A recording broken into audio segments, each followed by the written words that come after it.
Hey, Bill Shaka here. Welcome to another edition of the 5 Minute Motivator. Oh, that morning sun is shining into my face. Does it make me look angelic? Anyway, welcome to Tamarindo, Costa Rica. And we are on part two today of asking, or I should say, answering the question, are you a repulsive leader? Now, remember the way we define that term repulsive.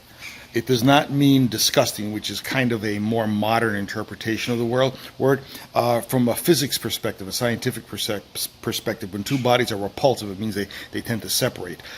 Do your employees find you to be repulsive? In other words, do they want to get away from you? So here's the third point that I would like to make. If your employee, if you come around and basically say, I need you to do something for me, your employees are probably thinking, whenever they're around, they need something. Okay, so the art of dumping instead of delegating. If that's the case, when an employee sees you, they're going to say, I wonder what he needs me to do. I wonder what she needs me to accomplish. Okay, that's something that you should think about. All right, so when an employee sees you, what they're going to do is hide under their desk because they don't want any more work to do.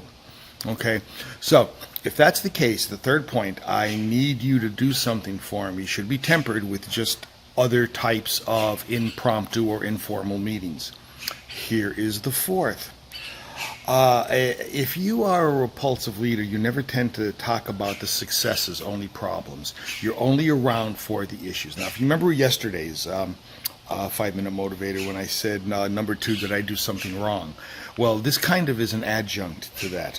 It's when we always bring out the problems and we never celebrate the successes. I had a business partner once who said, celebrate after victory.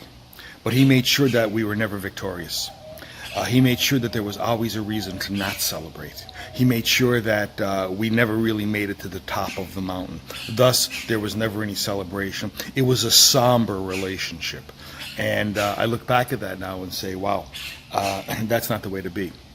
If you're climbing a mountain, you celebrate the next plateau. You celebrate the next summit. You celebrate all of the points getting up to the top of the mountain. So think about that. Never speak about successes, only problems. And the fifth thing is, if you see your employee basically answering this question, what can I do to get away from this person? In other words, hey, how you doing? Listen, I have a team meeting to go to. If you are setting up time in advance and an individual comes to you and they have a meeting already set up, did they set up that meeting primarily as an impetus because they knew you were coming? Okay, so something to think about. If the person is always in a meeting, always in a rush to get away from you, that should tell you something. So let's go over these five very quickly from yesterday and today. Are you a repulsive leader? Wow, what a surprise to see you. You know, it's been a while.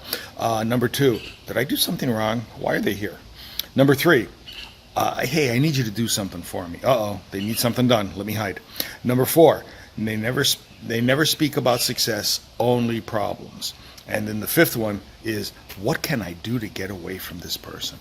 Folks, I'd like you to chew on these over the next day or two. Think about them and think about what it takes to not be a repulsive leader. And now, again, I'm going to say one more time, the word repulsive does not mean disgusting. The word repulsive means somebody trying to be repelled. In other words, they are repelled by you. They don't want to be around you.